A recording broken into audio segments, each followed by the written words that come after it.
So who's got the power in this city? The Falcones? The Maronis?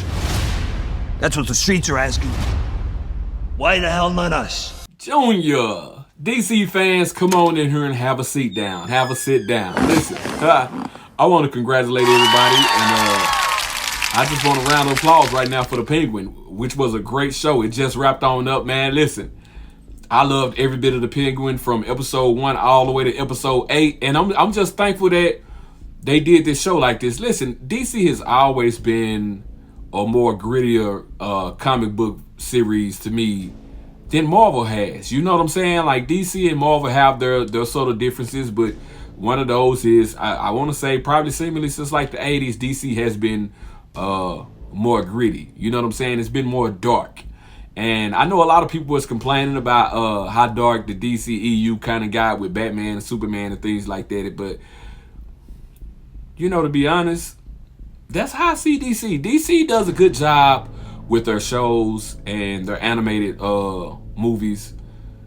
I can't really say The Flash and some of the stuff like that on the CW was that great. I'm not gonna lie, I was a big Green Arrow fan at first. And even The Flash in the beginning, but The Penguin, oh my gosh, they did such a good job with this show. And I just really love the fact that they was able to tell their story the way they wanted to tell their story. They didn't have to go out and reach and try to make other people happy and bring in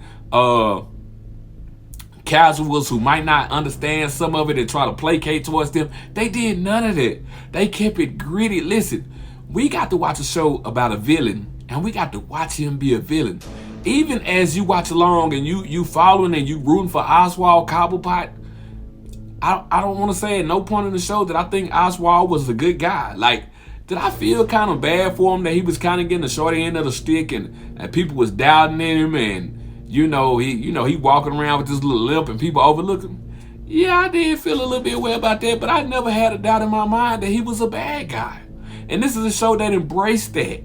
Listen, a lot of shows and movies nowadays feel like they have the need to try to force some humanity into the villain or make you feel sorry for him and really have some type of sympathy for him and be like, you know what, he kind of right.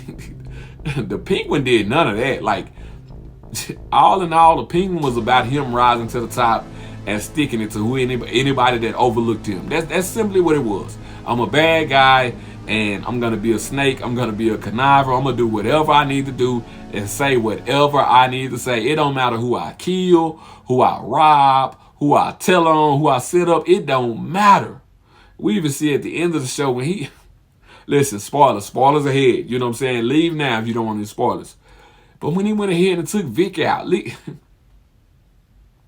listen, Vic was a kid I was rooting for. He had a stuttering problem, little kid from the east side, you know what I'm saying? Like, he lost his family in the flood, hanging with some bad guys. He really wasn't a bad guy. This is a guy who really wasn't a bad guy, but the Penguin was grooming him. And you find yourself kind of rooting for the kid. Can he make it? Can he be tough enough? He thought about leaving, but he came back to save Oswald, and you know what I'm saying? Not once, but a couple of times. He even killed somebody for him.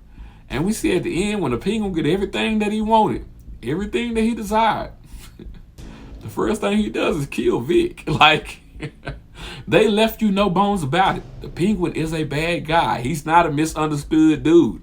He's a bad guy. Even with the revelation that he killed his own brothers. Like, that was a hell of a revelation, because when the show started and he talked about how his brothers died a long time ago when he was young, I'm thinking that, maybe they were gangsters too and they got killed in the streets and maybe one was sick and it didn't. No. They was playing hide and go seek in the tunnels, and they asked him to play a game that he wasn't able to play. He got mad and locked him in the tunnels during a torrential downpour, a flood, and they drowned.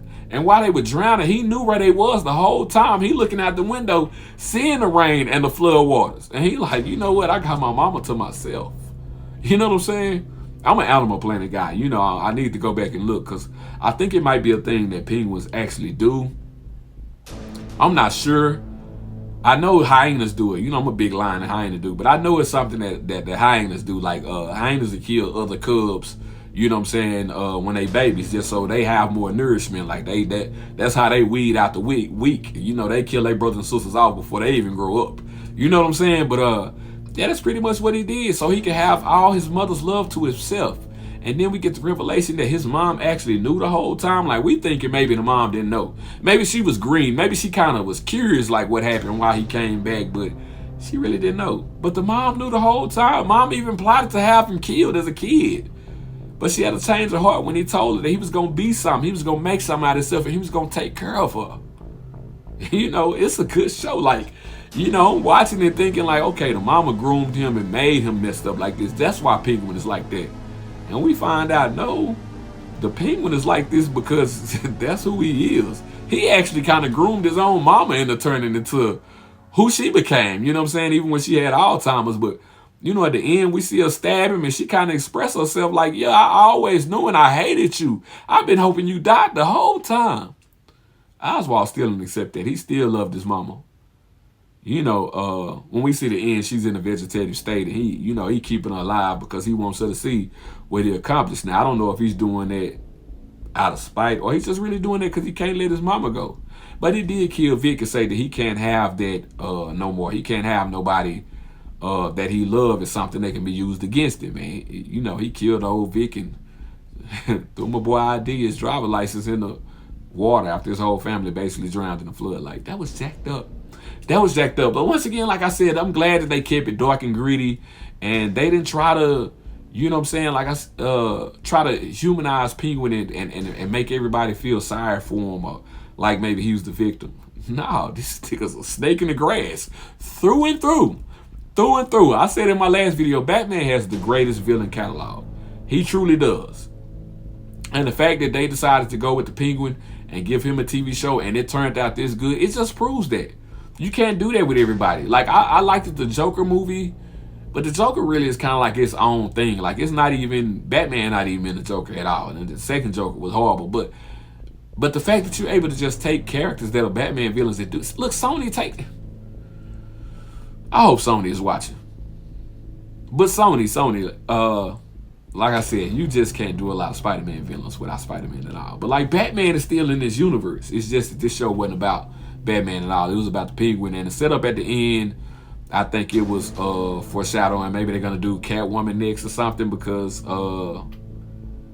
yeah, like I think that's who wrote that letter to the Falcons. You know what I'm saying?